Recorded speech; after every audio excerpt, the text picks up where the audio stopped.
everybody. It's Blair with the Badass Records podcast, welcoming you in for another episode.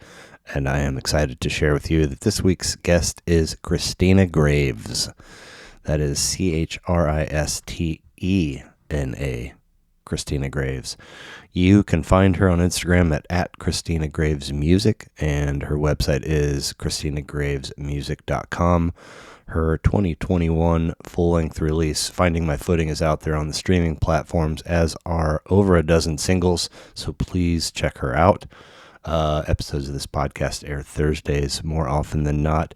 You can consume them on the website, which is badassrecordspodcast.com. You can stream it where you get your podcasts and music, or you can view it on YouTube. The Instagram handle is at Badass Records Podcast. That's all I got for you this week. Appreciate you stopping by. Hope you enjoy the show.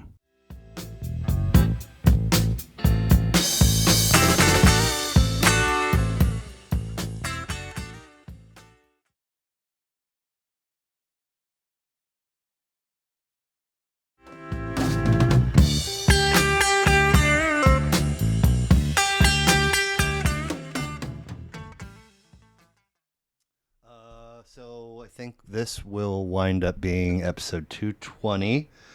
Welcome, Christena Graves. Very nice to meet you. Very nice to meet you. Thanks for making the trek in from the old LFK. Sure. At Christena Graves Music on Instagram, and you go I and then E in Christena. Yes. Right? And that's important because there's a Christena Graves. Oh, really? Spelled Christina. Okay. And mine is Christena. There you go. Yeah. So at Christena Graves Music on Instagram, christenagravesmusic.com. Finding My Footing from 2021 is out everywhere. Mm-hmm. Who all is in the Christena Graves band? So my husband plays drums, Okay. Christena Graves. Yarrow Harvey on bass. Audrey Heron plays cello and Oh, cool. sings backup. And then John Flynn on guitar. Okay, nice. Your bio on your website says Western Michigan to Missouri for college. Yes. Where'd you end up going? Evangel Where's that? College, Springfield, Missouri. Okay. Yeah, Christian college. It's a university now. Okay. Small. Yeah, in Springfield. My sister had gone there. Okay. So Is that a situation? I mean, is it private? Yeah. Okay. Yeah, it's a Assemblies of God Okay. based. That's the denomination. Okay. Yeah.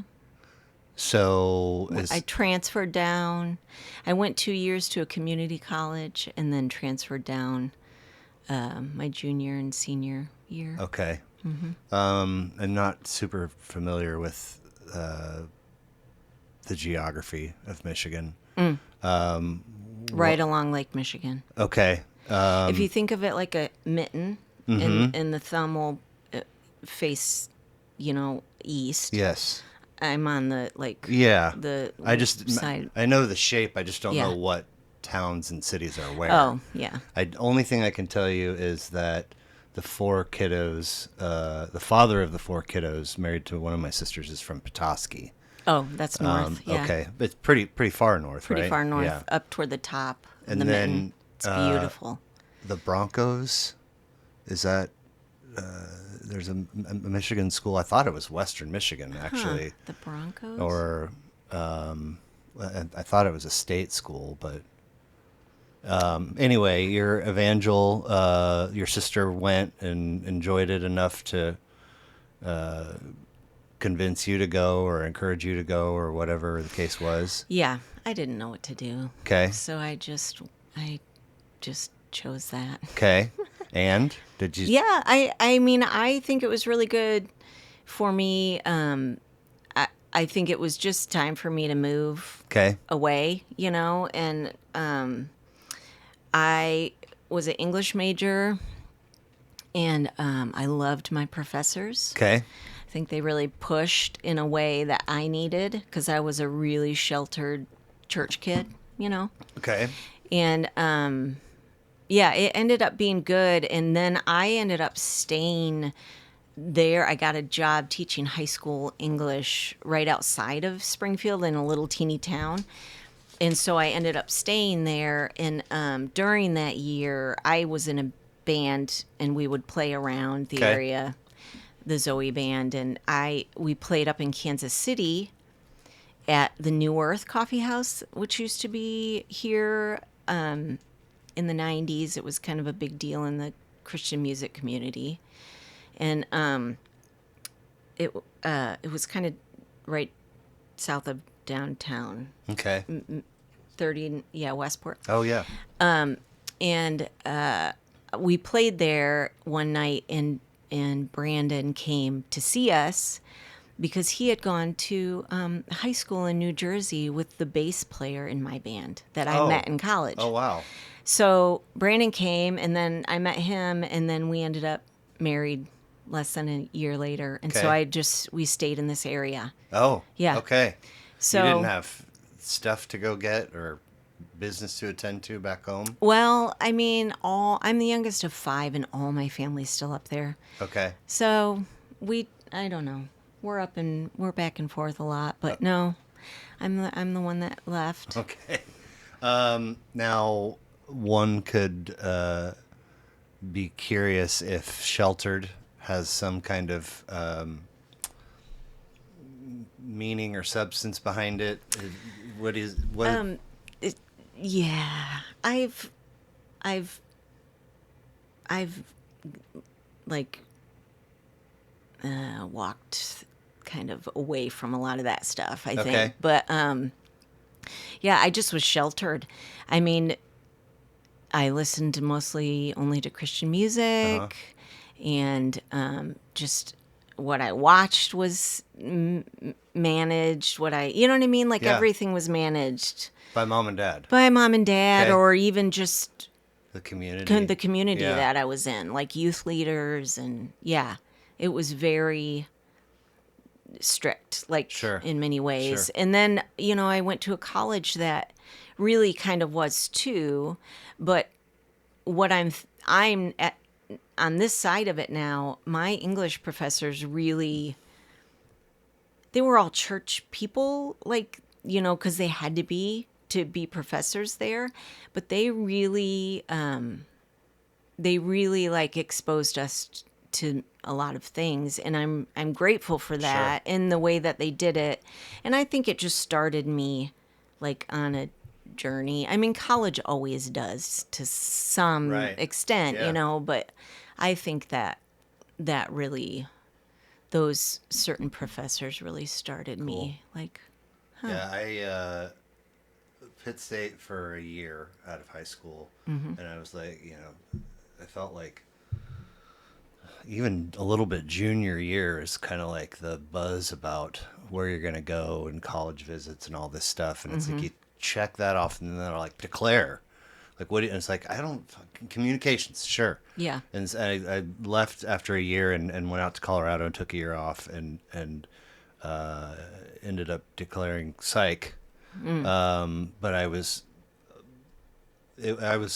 people would comment on it, professors and peers. I was kind of an anomaly because I was always lingering in the English world. Like I did a radio show for 3 years and worked on the paper and minored in literature. And it was kind of like, well, I'm not going to change the psychology thing now, just whatever. Yeah. Finish. And it's like, I'm going to go to grad school, but I don't know which.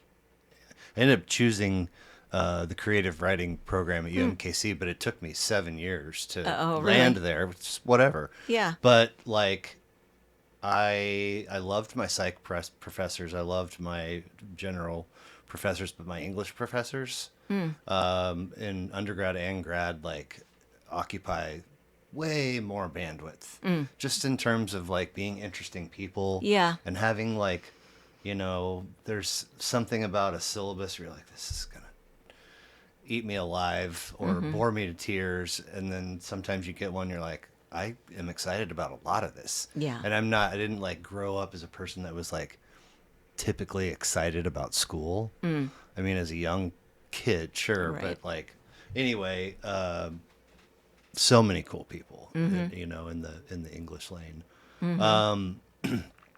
this idea of the mom and dad in the community and sheltered and managed and all this stuff, can you distill the want for all of that down to like a single thing? Is it Jesus? Is it abortion? Make sure that your family is Christian? Like, is there a driving motivator behind it all? Motivator. Okay. I I don't. I think it sometimes becomes. I mean, it is community for a Okay. lot of people, and I think when people come out of bad situations and they're looking for something that feels safer. Mm-hmm. I think in some ways a church can feel safer because it's some of that stuff's removed. But but I also think it can be very corrupt and abusive in some Sure. ways. But I think I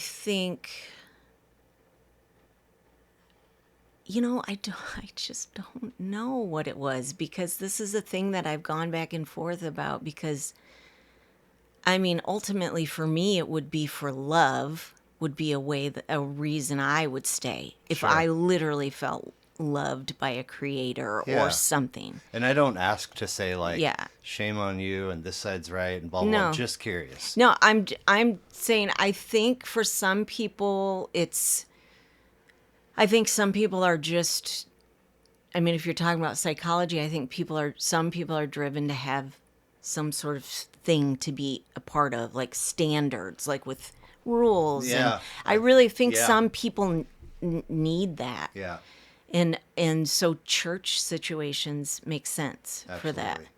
And I don't know. I'll tell you this. I've said it in some form or another more than once on here, but raised Catholic, kind of college-ish. I'm like, I definitely, by the time I graduated high school, had drifted, and my mom had surrendered her, forcing us to go to mass. And in fact, by the time I was driving, she was like doing this thing where she's like, you have to go to mass, whether it's Saturday evening or Sunday morning, and then she wouldn't go, and I was like, dude, no, that's not happening. But so Oh. I like drift, I'm away from it, and then I'm in college and I'm learning about like Eastern thought and all these things that are like very appealing. And then years later, the gal that I married, actually, our kids K through 8 is 2 blocks away. Okay. She went there. 2 of my sisters went. I mean, there's a bunch. So I landed in Casey Mo coming back from Colorado, but I figured if I ever married and had kids, I would move to the Kansas side, because it was still pretty fresh news that Missouri Casey Mo schools had lost accreditation, and it was like looking like a long way back to get, so it's Yeah. like that's a thing that young people are doing, is if you live on the Missouri side and you get married and have kids, you move to Kansas. So you can, anyway, she was like, nope, our kids are going. I was like, okay. And then it's like, you're going to get married in the church, then, you got to become a member. We expect to see you at mass. We expect you to tithe. And it was kind of like, all of this sounds like too much of a commitment. Yeah. But I went with it, and I'm very happy that I did. It is a great community. We're not so great about going to mass these days, which, kind of fell off in COVID. And Yeah. we just have made a pretty poor effort the point of all of it is that, there's so much, in the lens of any religion, Christianity, Catholicism, and I look through that lens and I go, well, what is the thing? And I strip it all down and I go, it's serving. The idea of, and I'm not like a big Jesus person, but this idea of serving others, and not just the ones that your neighbors and your family that it's easy to serve, but the folks that have tough times on their Yeah. plate. Yeah. And like, it's so bare. I mean, they'll speak to it and they do things, but I mean, generally speaking, if we're trying to frame society at large to think and act the way that we do, and we can be in whatever religion, it's buried. It's like, where's Yeah. the, and Yep. it's sad. Like, Yeah.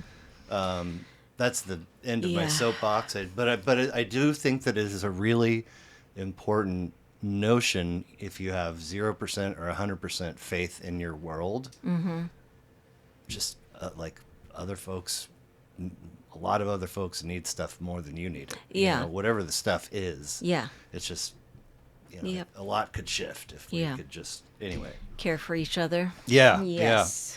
Yeah. Agreed. Okay, so Western Michigan to Missouri for college, Evangel. Finding My Footing was your first release since 1996. Yes. What's the story with that release, the 96 one? Oh, so that was right after we got married. I just had I had a bunch of songs and I Oh, wanted to do. okay. And so my brother recorded it Okay. for us, and then and then Brandon was in a band called Waterdeep, which was like a Yeah. local Yeah, okay. band. And so when we got married, I started touring with them and I would open. And then a few years later, I joined the band. Their original keyboard player quit. And so I joined and then sang back up. And so then we toured for several years with Waterdeep. And so I wasn't doing much of my own music. You And guys are like late 20s. Yeah. Yep. And then in 2001, I got pregnant, and I did one tour. And after our son was born, and he was 5 months old, and it was awful. It was awful. The And tour? Yeah, the tour. It was three or 4 weeks, and it just was exhausting. This is not a do a week, come home. No. It's This just was we gone. were out. Okay. Yeah, we had a van just like for us. Like the band had a van, and then we had also taken a van, and we had a nanny along. Oh, wow. Okay. And but like This is Waterdeep. this was Waterdeep's Waterdeep. van, your van with the Yeah. baby and the nanny. Okay. Yep. And it just was like I was sleeping 3 or 4 hours a night because he would get up and I was breastfeeding, and Sure. it was just exhausting. And when we got home from that, I was like, I'm done. I can't. There's no way I'm not doing that anymore. So Brandon kept touring and I stayed home. And then like stuff with Waterdeep kind of started slowing down anyway. Don and Lori ended up they were the main 2 people, and they ended up having a kid, and just kind of like their path went different. And Yep. we were all in Wichita at that time, and we decided to move to Lawrence, and they moved to Kansas City. And we just kind of like Brandon would still go and play and do like short tours, but yeah, and then we had 3 kids, and I ended up just staying home. I Yeah. ended up I actually homeschooled him for a while. Oh, really? Yeah. Okay. Our oldest was he was super smart in reading when he was 3, and Dang. yeah, and so we had a close friend who was a kindergarten teacher, and she was like, I don't think you should put him in a kindergarten because he's just going to get in trouble. Oh, okay, because he yeah. was real active. Oh. And we found out later he's on the spectrum, like just quirky little things, but it makes him it's hard to sit still. Sure. Like, But yeah, and until they were in high school, then they all went to public high school, and You homeschooled all three K through 8? yeah, Wow. yep. But I love teaching, Oh, right, so right. yeah, Yeah, of course. yep.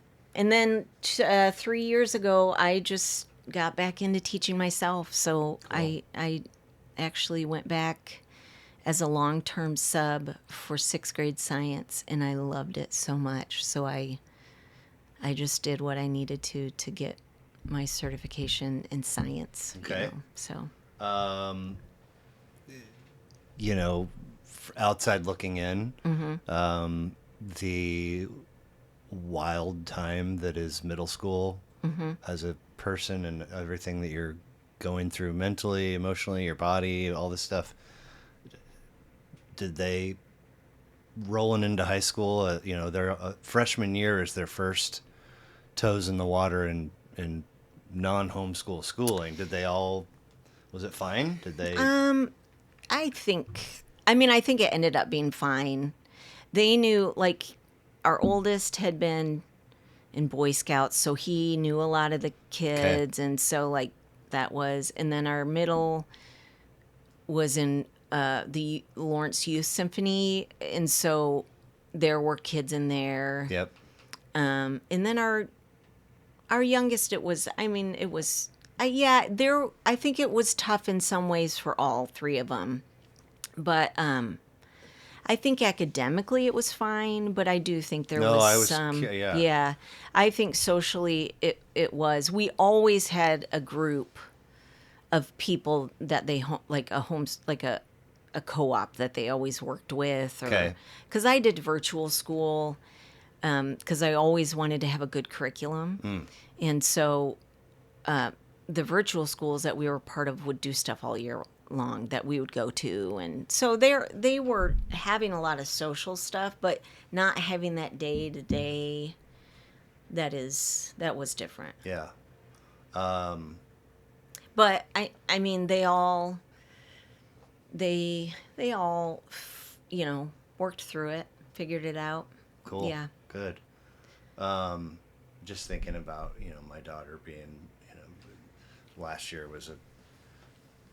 I went to 6 elementary schools. I was always the new kid, and Okay. then middle school is 2 years, and then it's like just never. It was fine, but but for her to do K through 8 with the same folks, and then high school was like, wow, Yeah. high school by itself is something. Big, overwhelming. And Yeah. he's got a buddy. He's going into 7th.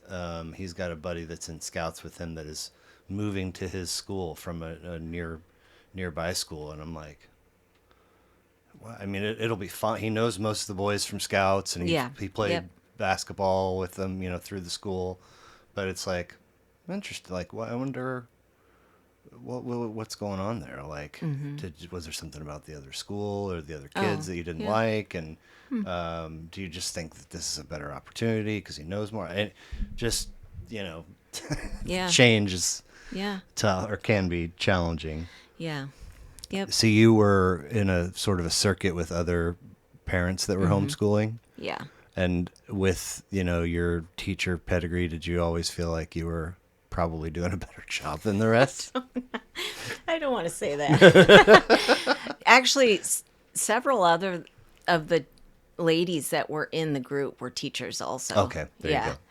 So, Is that record from 1996 around somewhere? Do you have a physical copy of it? I have physical copies. Okay. It's in the basement. It's in our basement. Sure. Yeah.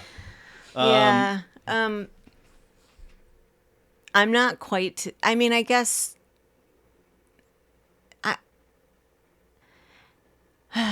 It's such a different part of my life. It was such a different part of my life Like- that it's so hard to look back and be like, oh, you should listen to this. No, because I'm like, I have sat and talked to folks that have, they're still active in the music scene and putting stuff out, and they've taken stuff down.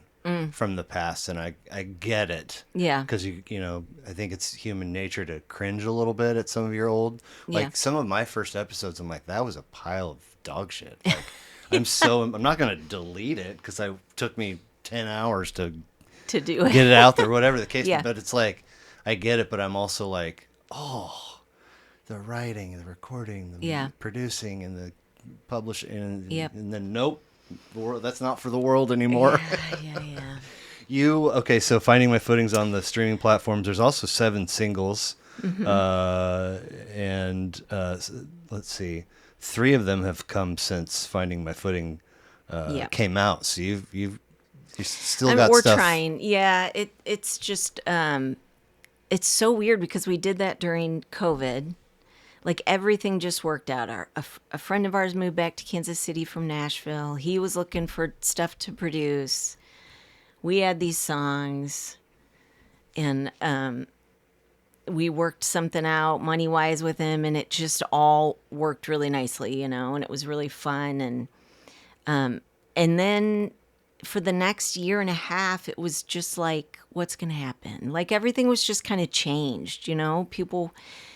Well, I feel like we still haven't bounced back with people like going out to music as much, It's hard to get people to come listen to music. On the other side of that wall is a poster for a show a couple year or so ago at Mike Kelly's West Sider, and it's Grateful Fish Heads. They cover the Dead, Fish, and Talking Heads, and I went, and I'll do shows and comedy shows solo. Like, anyway, I roll in and there's nobody there, and the gal's like, "You didn't hear such and such? They're sick. They canceled." And I was like, "Oh, bummer." And she's like, "But here, have this poster, the show poster, and it's like professionally done. It was a May 4th show, so it's like Star Wars themed, and then the imagery of the 3 bands that they cover." And I've been keeping my eyes out, and I saw like 2 weeks ago they're playing tonight at Record Bar, and I was like, oh my God, I'm totally going. That's Put it awesome. on the calendar, told my kids about it at breakfast, and then my sister stopped by to drop off a picture, and she's like, what are you doing? And I was like, I don't know, maybe going to the show. It's like, right, because it's, It is. It's just it is a. I'll probably thing. go, but also it depends on Maybe at the what time. happens after my nap when we're done. When we're done, I know. Wake up and be like, I know. that never used to be the case. I was always show. But I know, anymore. and that's how it was. Like, I mean, we watched. There's this clip on YouTube of the New Earth that I was telling you about. Oh, okay. And that place was just packed every weekend. Mostly packed, sometimes overpacked. But it just like people would go no matter who was playing. Yeah. But they had like all these underground kind of Christian bands from like California and the coasts, and like everybody would come through and play there. But it was just packed. I mean, People Bob went. Walkenhorst, the Rainmakers. Rainmakers. They were kind of like the big Kansas City deal in Yeah. the 80s. Yeah. He did episode 139 with me, and he was like every night. Yeah. During the week, there was like 2-3 key venues in Westport packed every night. And I was like, I can see it, but also that's what, like, of course, covers were $2. And Yeah. smokes were $1.50, and beers were whatever. But it's like all those folks that were doing that and then getting up and going to the job work. or whatever the next day, and it's really fascinating to think about. Like, I mean, Very different. I know. Um, Yeah, I'm like, now when we play, I'm like, can we play in Lawrence? Right. Can we play in Lawrence so I can pack up and drive 5 minutes yeah, to go home? But Fish does a 4-night Labor Day weekend run in outside of Denver every year. They play where the Rapids play. when it started, my buddy and I, and sometimes my then wife and kids would go and there's 3 public soccer fields, and we'd camp for 3 days. There was, like a company from Milwaukee, I think, that brings in these massive trailers that have shower stalls, and there's sinks outside, and there's food trucks, and it's just a blast. Yeah, yeah. My buddy moved to Charleston. Okay. So he was like, well, we'll just fly now and like get hotel rooms and blah, blah, blah. And it was like every year when those tickets would go on sale, they do tickets by mail, and then there's like a lottery, and then it hits public on sale. And the goal is always to get field, because it's GA seats and GA field. We want to be on the field where the action is. Okay. And as, my 40s dragged on into my 50s, it was just like, I definitely can't stand For that. for 3 straight nights. And they're Right. 2 90-minute sets a night. It's a lot. And Yeah. the bathroom, it's everything's far. And once it's dark and, Yeah. you got to leave this massive crowd. Long story short, the last 2 times we went, it was like, we're not trading tickets. We're not trying to score wristbands. We are GA stands. And I want not only the last row, but I want an aisle seat. So you can just get out. So that when I look, I can see the bar and I can see the bathroom. And it's like, what in 11, 12, one of the years was COVID, so it didn't have, but over like 12 years, it was just this fevered, Yeah. oh, dude, I didn't get field. Oh, we'll figure it out. We'll make a bracelet and slips, whatever, Yeah, all to this. We're racing in to get the furthest away so we can sit and run and pee and not deal with the crowd. But anyway, Absolutely. I get it. going out's tough when you get old. So when you make this record in 1996, you had these songs, and then you get back into the scene. You have fresh stuff for Finding My Footing. You have stuff that's come out since then. What does songwriting look like for you? Is it formulaic and lyrics come first and then music? Is it the opposite? Is it mix? It's a mix. Okay. Sometimes it all kind of comes at once. I went through a few years before I taught, where we were gonna kind of try to do. I was gonna try to do it. I went to Folk Alliance and Fun. and I went to a songwriter retreat out in the North Carolina. Was that cool? It was pretty cool. I'm pretty quiet, and I've gathered. yeah, and I'm really private, and so it was so much to get used to. Like, I hardly slept while I was there, and like, it was just weird. And when I left, I was like, what just happened? But it just kind of opened up songwriting, I think, in some ways. Like, I've been a songwriter since I was young, really, or at least lyric. No, I think songwriting, but I don't know. I think it did show me that there's more to it, that I can collaborate, So it was good. It was good for me. It was just good for me as a person to drive out there by myself and go to it. And, Okay. Yeah. Nice. But I spent a couple years just walking. Like, I would walk 5 or 6 miles a day with my dog Wow. through the wetlands in Lawrence, and I was just like, I was going through a lot of like tearing stuff down from religion and Sure. stuff like that. Yeah. And I really just it's kind of like symbolic. Like, I literally walked my way through stuff. I You know love what I it, mean? yeah. I would listen to podcasts, and I would like just not listen to anything. I would and I just sometimes when I'm walking, songs come. And so then I'm like on my watch, like recording Right. it, you know. Yeah. But sometimes it's a whole thing. Sometimes it's a chorus or just a line. But after I came back from the songwriter retreat, I put a goal like that for the next several months. I was going to try to write a song a week. Okay.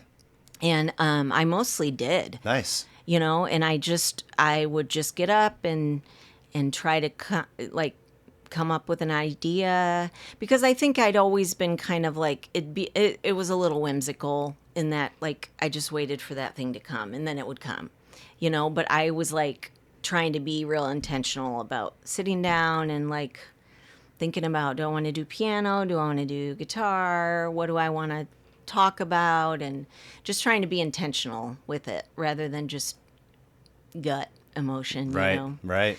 So Did that it worked. feel okay? Like I'm not forcing it. I'm not fabricating. Yeah, I think, I mean, I wrote some that I will never do, but it Sure. was just a good process to start Little getting muscle myself memory in builder. through. Yeah. Nice.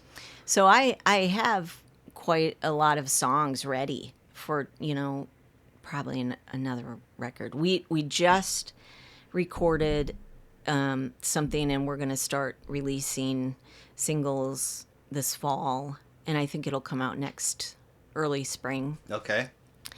But yeah, it's been fun. It was fun to get back in the studio. Awesome. We did it.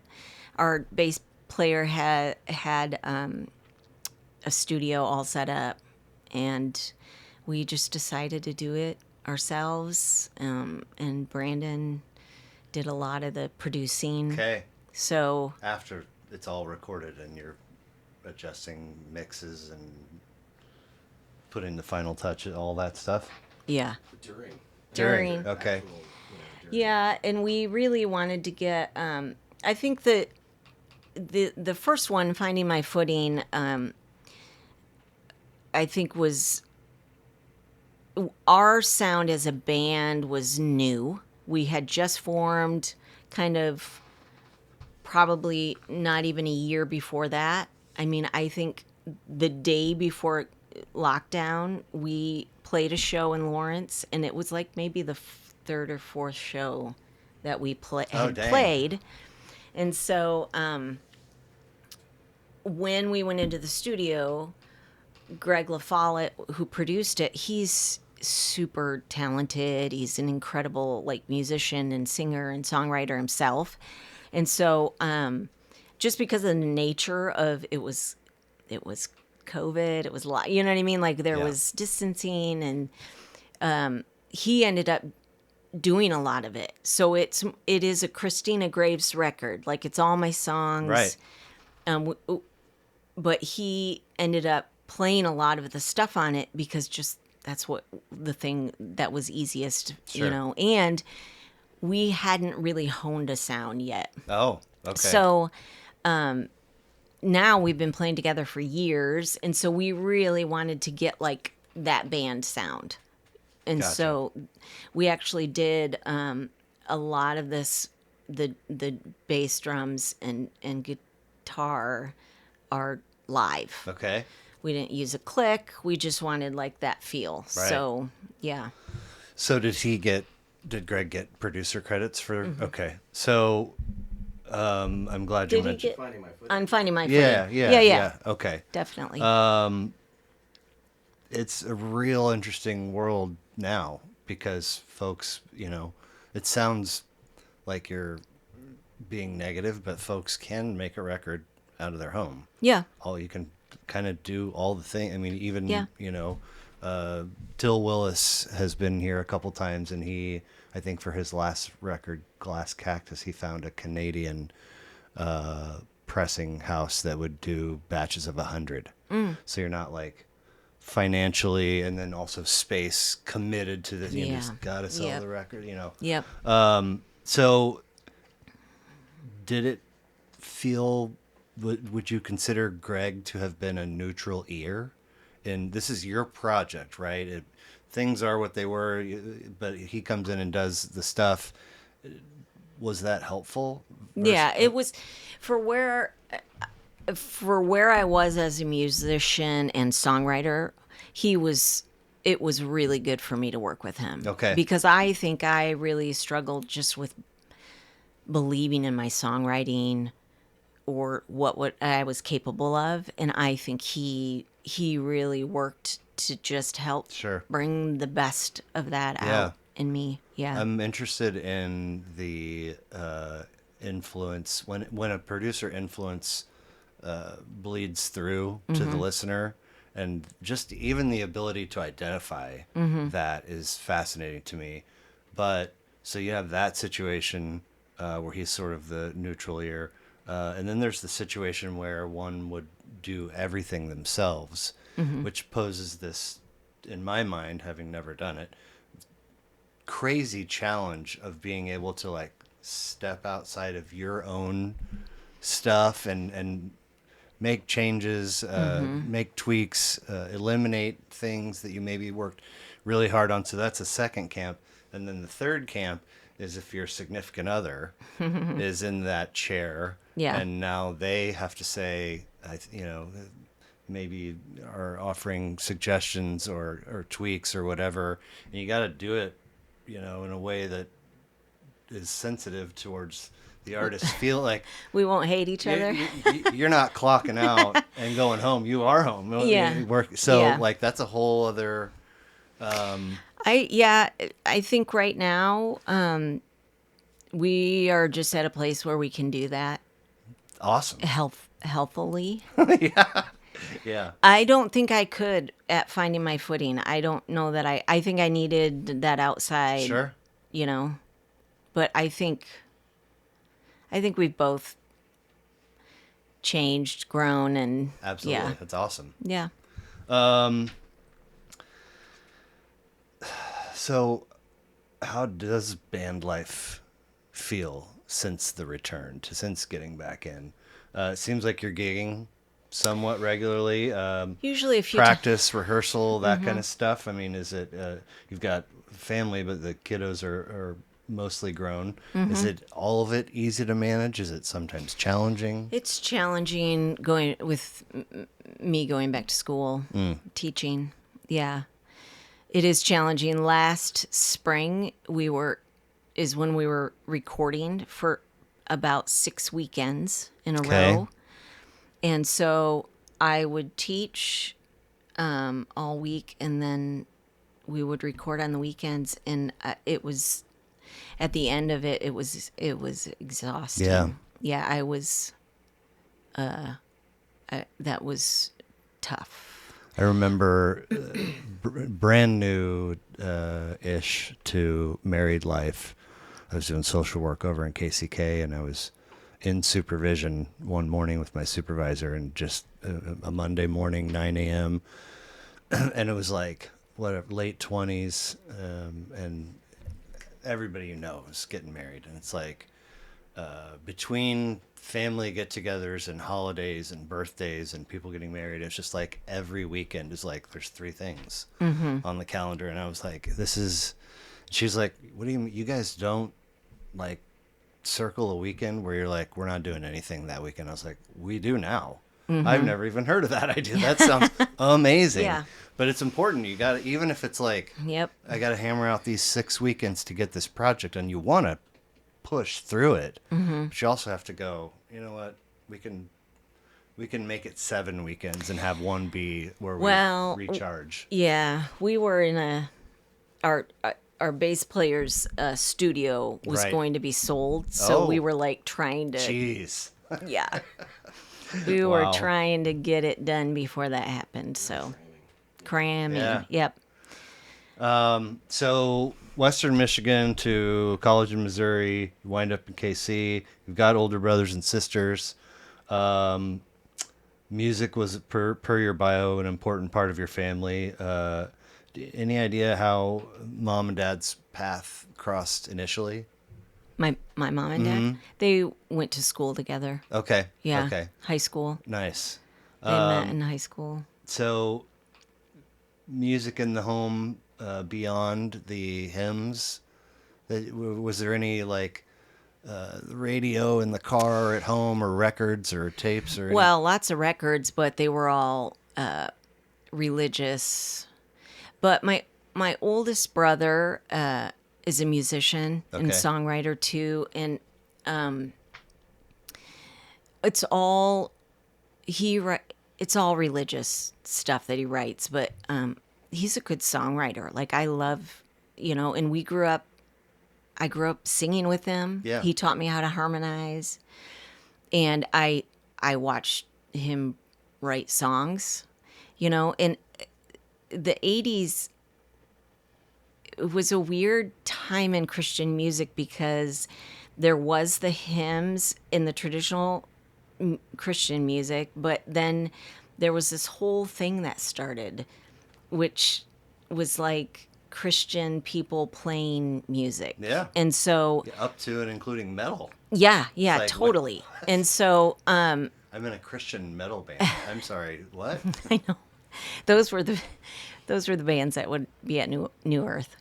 But Okay. yeah, but so I was exposed to some really fantastic songwriting and singers, and like Amy Grant was one of the ones I put down because I think when I heard her, because I sing in my chest voice, and when I heard her, she sings in her chest voice, and I just was like, I could sing along, and yeah.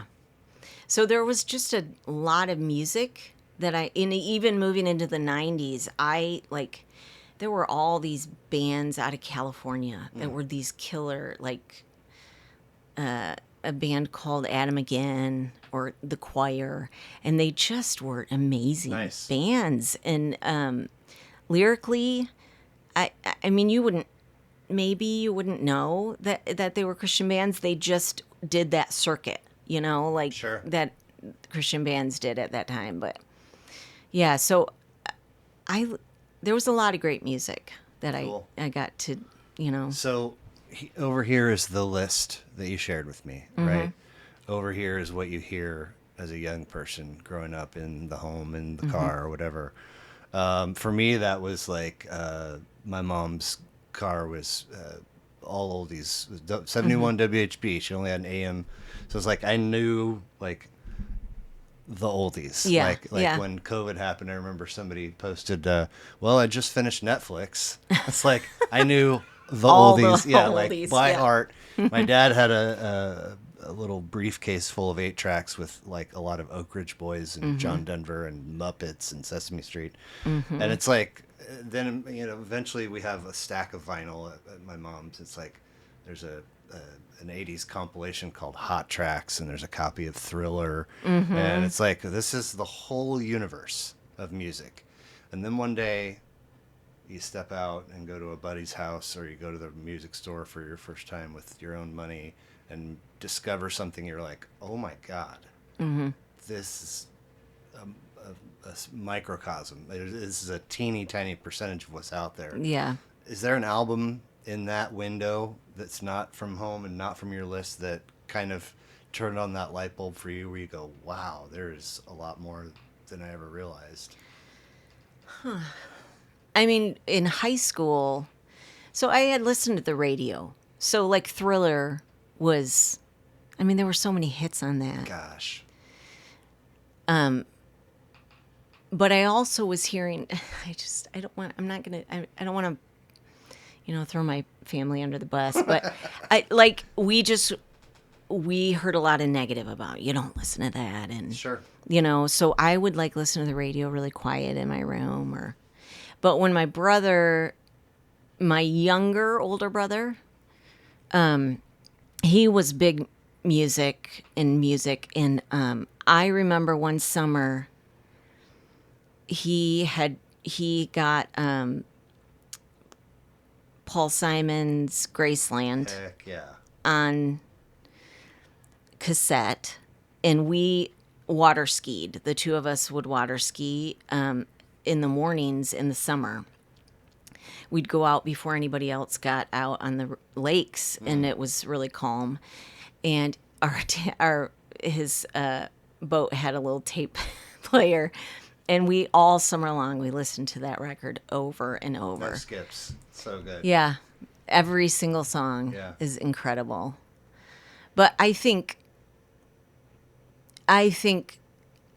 Natalie Merchant, when I heard 10,000 Maniacs and her songwriting, like that was a record that I like lyrically just devoured.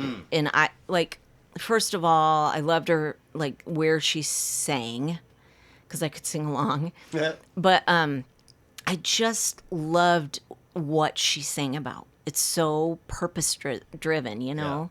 And so I would just sit and read the lyrics and sing along, I love it. like in my tribe. And that record was probably, as a songwriter, like looking back, that I think that record had a lot of impact on me. Just thinking, oh yeah, you can write about things, you know. But I'm 74 baby, so like my folks split in like 80 or so, and then my mom quickly remarried, and he was immediately transferred. So we're all of a sudden we're in Georgia, and he's listening to 96 The Rock or whatever. It's like stuff that's, some of it's like, oh, it's cool, and some of it's heavy. I'm like, wow. But that's where we get our copy of Thriller. And I'm like, I want to know, this is so fascinating. Beat It, Billie Jean, Thriller, are all so but I want to know all the tracks. So I sat there and like could not wrap my head around the fact that Paul McCartney is on it. Like, how did the Beatle dude, like, how, where? I don't. This has to be a typo. And then you're like, you're like, no, that's him singing. He's on it, yeah. But it was like, man, wild. This epic album. Side note, features a Beatle on a duo track. Yep. So, what about live music? Do you have a first or an early concert memory?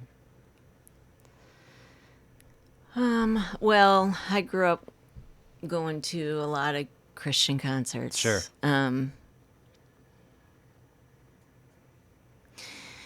In early college, my brother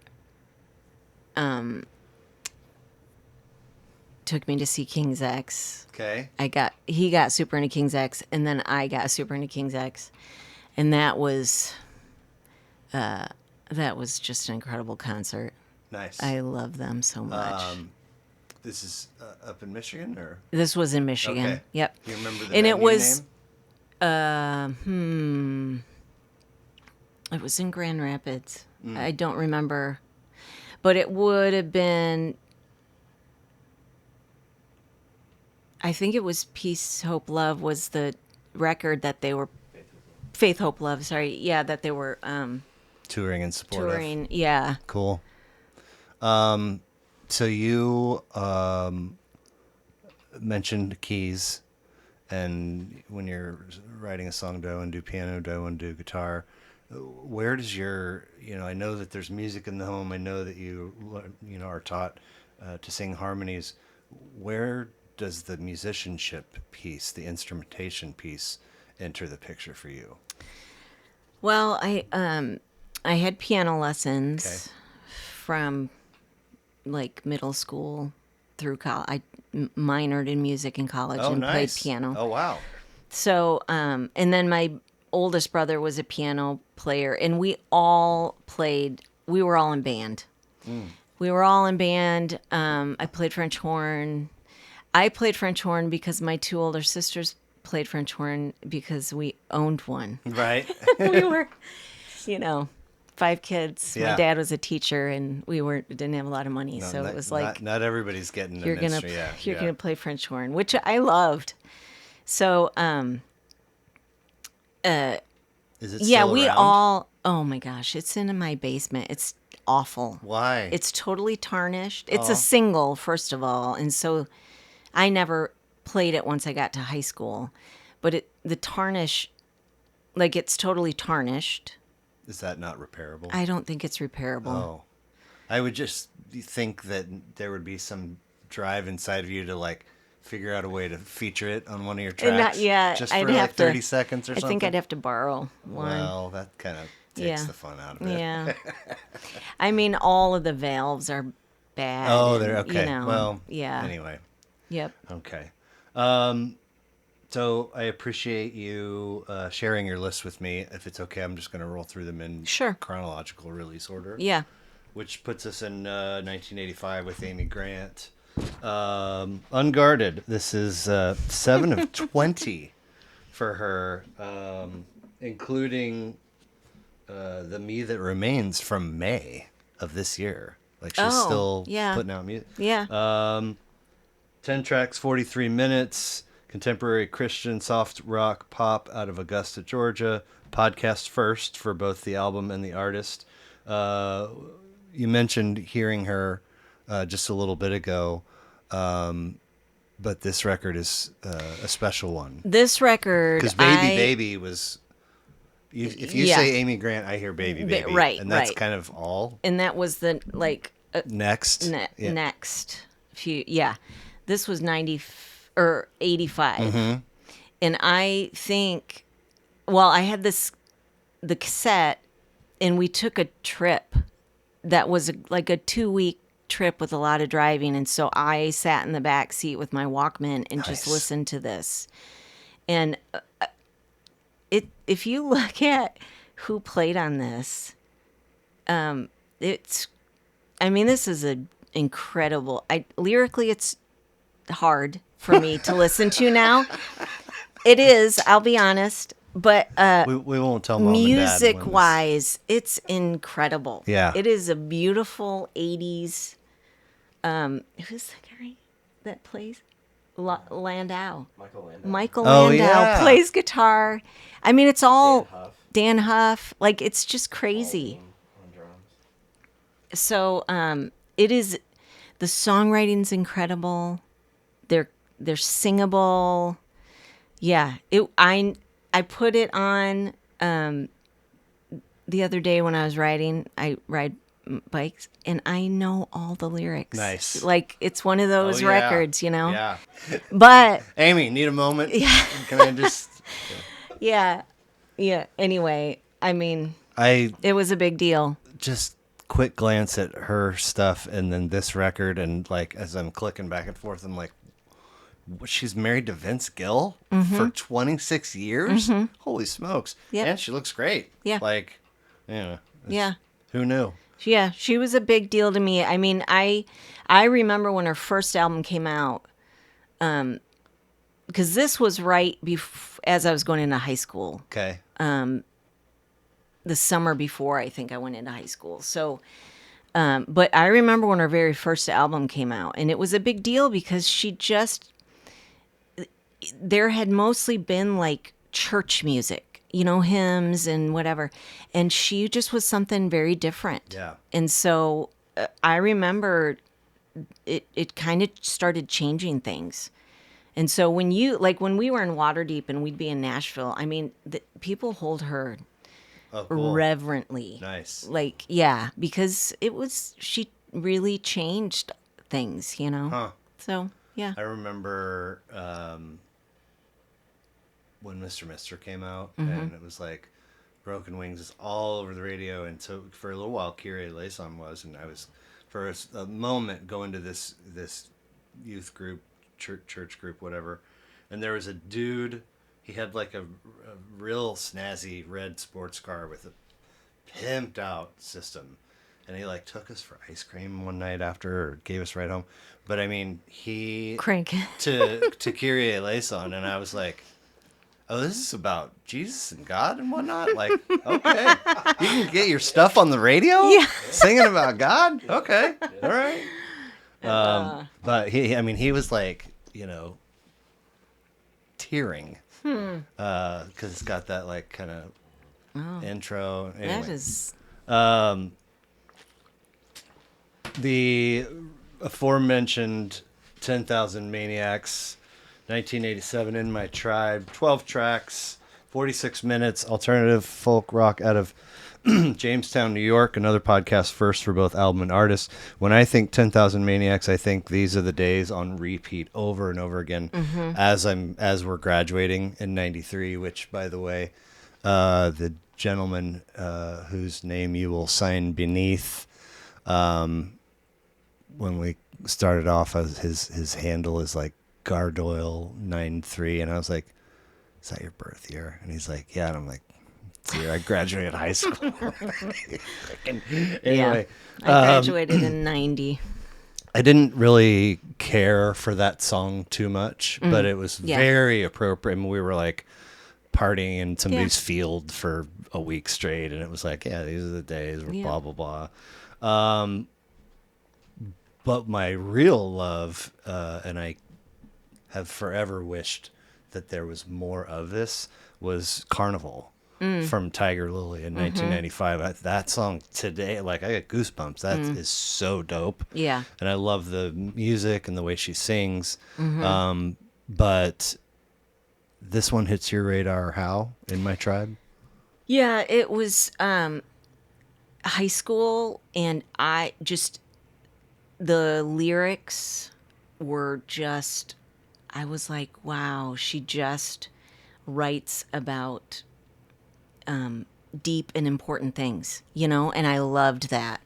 And I loved the sound of the band and the style, I love her. I love the way she, now when I look back, I love the way she crafts a song, Yeah. But I just loved that she was, kind of in your face and writing important things. Yeah. Did somebody turn this on to you? Did you discover it yourself? I don't even remember. Okay. I don't remember. Now, in that road trip, you had the Walkman and the cassette, but this is high school. Do you have a system in your room? Do you have a boom box? Can you play whatever? Yeah, but I probably still had cassette. I probably had the cassette in my car. Yeah. Okay. And yeah. I've talked to folks that have had situations where, they sneak out to the mall and they buy a Pantera cassette, whatever, and then they have a place where they hide it at home because it would get confiscated. Were you dealing with that sort of stuff? Like, if somebody found your In My Tribe, are you in trouble? No, okay. No. I mean, I would maybe, like, I loved Pink Floyd in high school, and I listened to The Wall all the time. Okay. And I left that in my parents' van one time, and they listened to it, and they were like, "Why would you listen? That is depressing." They listen to the whole thing? No, I hope not. I don't. It's epic, but I don't know. They were just like, "It's so depressing. Why would you want to listen to that?" And I'm like, "Are you serious?" Well, Roger Waters was very depressed when they... I know, but it's just such a glorious piece of... It really is. I don't know. Anyway. I saw somebody... So I would get talked to, okay. Okay. Somebody made a TikTok the other day solely dedicated to... I mean, it's like the camera turns on, it's a dude, and he goes, in maybe a British voice, "Look, Mommy, there's an airplane." And the whole thing is like 7 minutes just dedicated to how amazing that song is. And it's like... Yeah. I mean, there's the one of the most profound producer bleeding through moments. Took me a minute to put my finger on, but Fish put out a record in 2016 called Big Boat, and Bob Ezrin produced it. And I was like, I didn't know that name. And it's like he produced a bunch of Pink Floyd records, and there's one of the later tracks on that album is called Wingsuit, and as he's soloing just for a couple notes, I'm like, what is this? What is this? And then when I stopped trying to figure it out and just went about my life, it was like, oh, it's like almost stolen vibe and tone-wise from the solo in Hey You. Yeah. And it's like, that little has to be a Bob Ezrin related. Little tip of the hat. Yeah. That's awesome. That was a fun listen. The biggest surprise for me from your whole list in terms of fun listens was 1993's Songs from the Rain, Hothouse Flowers, third of 6, 11 tracks, 51 minutes, alt rock, folk rock, out of Dublin. Another podcast first. I was like, I know that. And when you sent me, I was like, I know that name. I don't know how I know that name. They were a blip, I think, in some lane of my musical journey. But I didn't recognize any of the tunes. But especially like the first 5, maybe 6. Like one track after another, I was like, Jiminy Christmas. This is awesome. And it's not, there's nothing special about the rhythm section, the drum and bass that's happening. I mean, they serve the purpose of being those roles in that band. But I was like, whoever the rest of these cats are, there's like emotion. And like, it felt like journeys and lessons. And I was like, bro. I know. I just like the wildness of his his vocals and just the way he sings. I was captivated. Okay. So Like, you'd come across this. My brother, not my oldest brother, my next. You're the baby? So I'm the baby. Of 4? It's girl, boy, girl. 5. Okay, 5. 5. Okay. And the closest one to me, my brother, he's 8 years older than me. Okay. And when he went to Michigan State, Okay. and he saw them one night in some little dive bar, and they were doing like the college circuit. Yeah. And so he got into them, and then he sent me this record when I was in in college. He sent me the CD, and I just I listened to it nonstop. How often was he sending you music in the mail? Just now and then. Okay. Yeah. But if he'd find something new, he would send me like a new King's X. He sent me a new. So you get this, how long between its arrival and your first listen? Oh, I probably put it in right away. Right away? Yeah. Nice. And then I don't know if he's also sent me People, which is an earlier record, but this one though. This was like college. Like I just listened to it nonstop, Yeah. I mean, no shade intended to Amy Grant or In My Tribe, but I mean, this is going to go in the rotation. Oh, yeah. Because it's, one listen, quasi-distracted, down here, taking notes. I need to put it on in the car, which is, an interesting place because you're forced to concentrate on the road and safety and what all these ding-dongs around us are doing. But then the brain kind of goes, but we'll open this little channel for all of it to get in while you're doing that. And that there's not many other places like that. Yeah. Especially with these freaking phones. Put it on, it's like all of a sudden I'm listening, I'm taking notes, and now I have my phone out, and I'm like, what are you doing? Put it down, focus. Like, yeah. Yep. So great addition. I was very glad that it got thrown in. Skipping forward a whole bunch of years from 93 to 2020, Imploding the Mirage by The Killers, 6 of 7, 10 tracks, 41 minutes, alt rock, pop rock out of Las Vegas. Eric Martins of Border Brewing Company had their 2004 debut, Hot Fuss, on his list in episode 180. How does Imploding the Mirage hit your radar? I was in Dillon's shopping, and what is this song? My Soul's Warning was on. Is that the lead off track? Yeah. And I was like, what the hell is this song? So I'm like, hey Siri, what is this song? Because it literally stopped me in my tracks in the grocery store.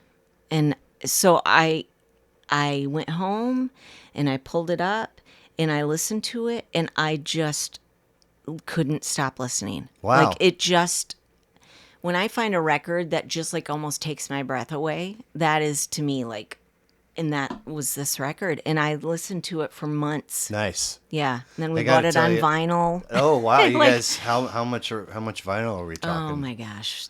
Does it have its own room? Yeah. He Dude, does have a problem. it's sad that like Our daughter now, our middle daughter also seems to have a problem. that's great. And Good job. it's bleeding into our I just wish that like the cheapest ish record price wasn't $30. I know. It's like I can't. I immediately am like, that's a package of chicken and some eggs, and Anyway, it's fine. But I did a thing that I unfortunately do unintentionally, listening to something for the first time, is that I was kind of captivated by that lead track. Mm-hmm. And then unbeknownst to me, I was waiting for the rest of the tracks to sort of match it. And it wasn't, yeah. which is not a statement about tracks 2 through 10. It Yeah. just, it'll take another listen or two to let them sort of stand out on their own. Yeah. Yeah. But you surprised me in giving me a twofer Oh. by them. It's not only a twofer, it's back-to-back records, and their two most recent. Yeah, and very different. So Pressure Machine, 2021, 7th of 7, 11 tracks, 51 minutes. The Imploding the Mirage, Mirage featured Katie Lang on a track. This one's got Phoebe Bridgers on a track. Very different, you say. Yeah. How is it different? And did your love of Imploding the Mirage make you gravitate towards this one automatically? If that makes sense. Well, his songwriting is on these two records. Like, I never was really a Killers, honestly. I knew their radio stuff, but this, like, he wrote this during lockdown. This last one, Pressure Machine. Okay. He went back home, Utah, I guess, and wrote it about kind of like his town story, small town, growing up in a small town, and it's just beautiful. It's sad, It's much more stripped down musically, like, than Pressure Machine. I like when folks do that. I mean, than Imploding the Yes. Mirage, yeah. But there's something about he also has just kind of a wildness to his singing that I really is captivating to me, and I just love his songwriting so much. And I'm a little picky, I guess, or it just takes a certain thing to really like grab me, and it's been a while since that had happened, and these two records just really grab me. Yeah, and I listen to them a lot. Lead off track playing in Dylan's gets you turned on to that, but then you're kind of in the maybe I should poke around, and the next one comes out, and the next one came out. I mean, a year in between records is kind of wild. Yeah, I think it was because of COVID. Right. Yeah. And so I think because of this one, I listened to this and I was like, oh my gosh, that is. Yeah. Cool. Well, it was a fun list. I'm grateful that you shared it with me. I've got a short series of goofy questions to lob your way. Okay. And then we'll wrap and get you guys out of here. Okay. The first is you're given the ability to have a cup of coffee with anyone of your choosing, dead or alive. Who's it going to be and why?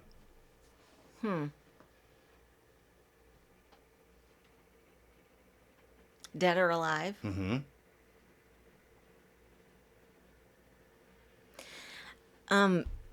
Maybe Bono. Wow. Okay. I did think that it was super cool that he or they kind of like helped prop up Hothouse Flowers at one point, and I think that record was out on their label. Okay. Kind of a polar. I mean, like in the 80s and early 90s, everybody loved Bono, but he's kind of become something of a polarizing, or has Yeah. been over. But tell me about why. I think I would be curious to hear about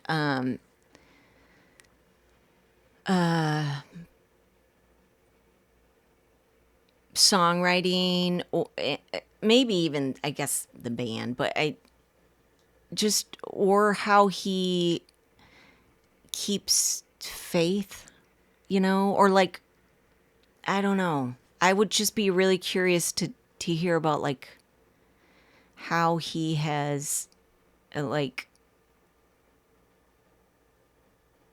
I don't know, stayed married and blah blah blah. You know what I mean? Yeah. Like through his career, and like how he still claims some semblance of faith, and you know, Yeah.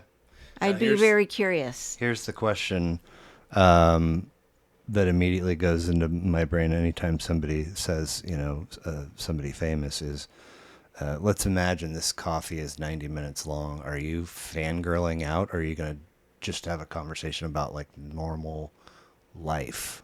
Or is it going to be a hybrid? I don't know if I could fangirl. You know what I mean? Yeah, like, yeah. I don't. I normal life. I just would cool. be really curious, Excellent. like what his. I don't like. I think right now people that maintain their faith are really interesting to For me, sure. because I'm like, how? Why? For Why? sure. Or do you know what's how? really crazy is that there's this, ancient Jim Gaffigan bit where he's like, my wife's Catholic. She's so Catholic. She's like a Shiite Catholic. There's right now there's this vein of Catholicism where all these young people are like wildly Catholic, and we see them at like his confirmation, see him at regular, and they like the girls wear this like lace hat kind of head, and then everybody's dressed up in their finest. It was already for decades weird if you because when you have your first communion, it's like when it's your turn, you have this choice or you can do this. Yeah. And anytime you see somebody do that, Yeah. it's like psychopath. These folks take a knee like on the hard tile floor, and some of them are doing that. And I'm like, you're making him bend over and then kind of touch your mouth, like. What do you? And they're just super. They're serious. super I'm like, into it. Where in the world of like Catholicism is dying because priests are molesting boys and Yeah. all the negative stuff, and now you have this new crop of like Yeah. super Catholics, and it's like, what? Yeah. Where did this come from? Yeah. Anyway, that would be cool. I would love to hear the Cliff's Notes of your coffee with Bono. If we can pretend or imagine that everybody has a personal and a professional bucket list, you're given all the necessary resources to go knock out number one on both. What are those number ones? Personal would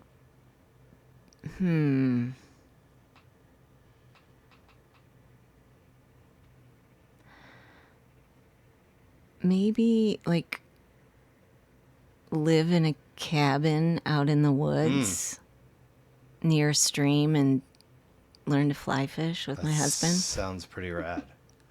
Yeah. I'll just, if you have me over, I'll just eat. I don't want to fly fish. I'll eat them though. Eat the fish. I just, I Yeah. get you're trying to mimic the movement of the thing on the water, but it's like, it's much better if you just do one and then be lazy. And then, yep. And then professional, I mean, playing a big gig would be amazing. Cool. Are you picturing a venue or no? I don't know enough venues. Okay. To know. Fair enough. I like it. Oh, well, Red That would be Rocks. pretty rad. Okay. This next one is not interested in changing who Christena Graves became. It's not cloaked in regret. But you're given the ability to visit your past self at any age of your choosing. What age are you choosing, and what are you saying? My high school self and saying, it's okay. You're Awesome. okay. Hell yeah, I love that. Yeah. You're aware that at one point there was a television program called Fear Factor.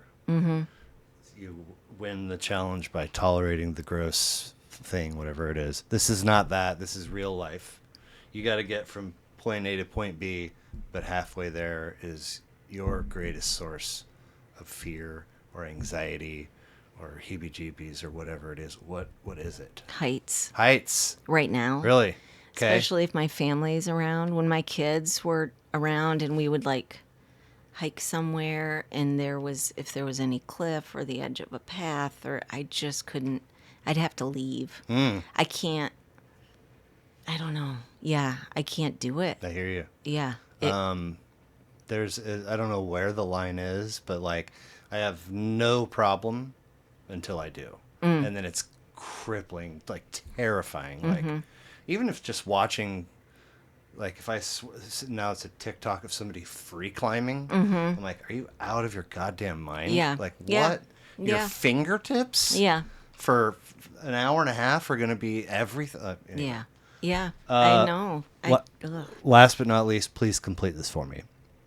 The world would immediately become a better place in which to live if only We understood how connected that we are.